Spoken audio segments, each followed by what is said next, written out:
بسم اللہ الرحمن الرحیم۔ السلام علیکم۔ اسلام فل میں آپ سب کو خوش آمدید کہتے ہیں۔ آج کا ہمارا ٹاپک حضرت علی کے دن کے حوالے سے ایک چور اور حضرت علی کا انتہائی ایمان افروز واقعہ۔ تو چلیے چلتے ہیں اس واقعے کی طرف۔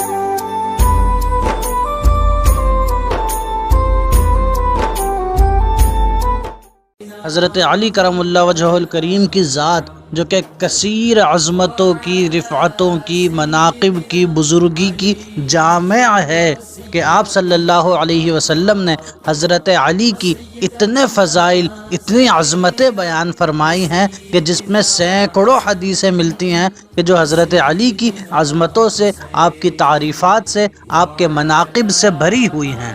کہیں حضور اکرم صلی اللہ علیہ وسلم حضرت علی کو مولا فرماتے ہیں، یوں ہی حضور اکرم صلی اللہ علیہ وسلم کہیں حضرت علی کو اہل بیت فرماتے ہیں، یوں ہی حضور اکرم صلی اللہ علیہ وسلم حضرت علی کو خود سے فرماتے ہیں کہ میں حضرت علی سے ہوں اور حضرت علی مجھ سے ہیں۔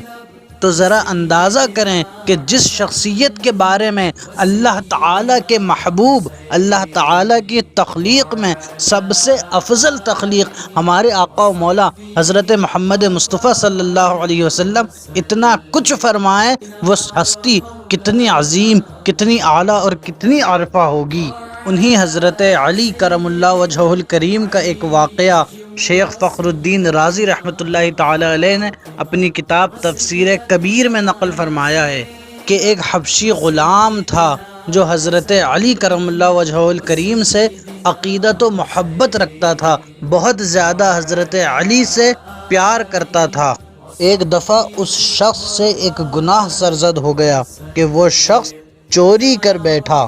جب چوری کر لی تو اس کا معاملہ حضرت علی کرم اللہ وجہہ الکریم کی بارگاہ میں لایا گیا، جن کا دور حکومت اور دور خلافت چل رہا تھا۔ حضرت علی کرم اللہ وجہہ الکریم نے اس شخص سے اس کا گناہ پوچھا کہ کیا تو نے ایسا عمل کیا ہے؟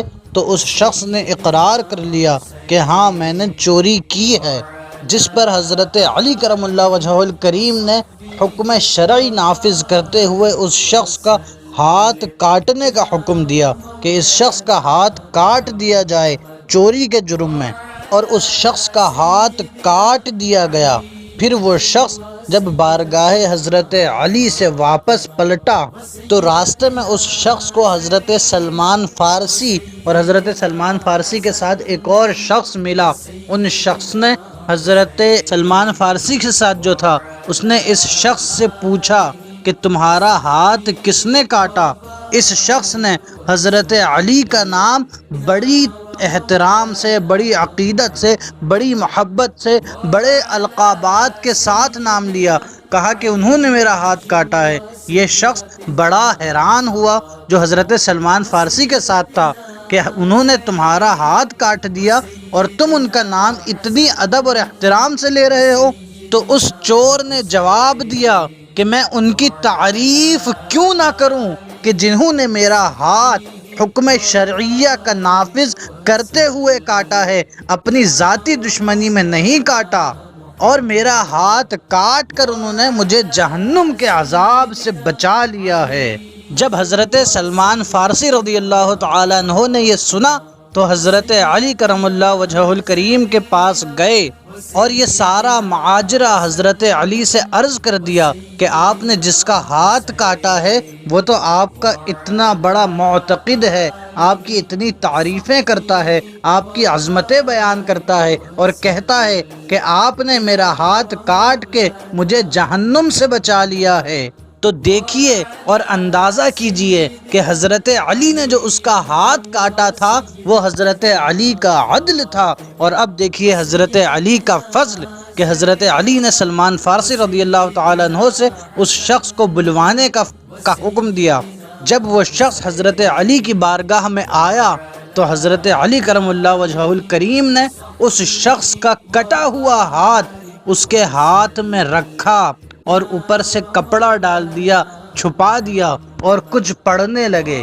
ادھر حضرت علی کرم اللہ وجہہ الکریم کچھ پڑھ رہے تھے کہ غیب سے آواز آئی کہ کپڑا ہٹا دو۔ جب حضرت علی نے کپڑا ہٹایا تو اس چور کا کٹا ہوا ہاتھ جڑ چکا تھا۔ تو سامعین ذرا اندازہ کریں کہ اللہ تعالیٰ کے نیک بندوں سے محبت رکھنے کا اللہ تعالیٰ کتنا اچھا صلہ عطا فرماتا ہے کہ اس چور کو دیکھیں کہ جس نے چوری کر لی تھی، چور کی سزا اس کو دنیا میں مل کے آخرت کی بھلائی مل گئی کہ آخرت میں وہ سزا سے بری و ذمہ ہو گیا۔ اور اسی طرح حضرت علی سے محبت اور عقیدت کی وجہ سے حضرت علی نے اس کا ہاتھ بھی صحیح کر دیا کہ اس کے لیے دنیا بھی بہتر ہو گئی اور آخرت بھی بہتر ہو گئی، جس کی وجہ کیا تھی؟ جس کی وجہ فقط حضرت علی سے محبت اور عقیدت تھی۔ تو ہمیں بھی چاہیے کہ اللہ تعالیٰ کے محبوب بندوں سے محبت کریں، عقیدت رکھیں، احترام رکھیں کہ اسی میں ہمارے لیے بھی دونوں جہاں کی خیر اور بھلائی ہے۔ السلام علیکم ورحمۃ اللہ۔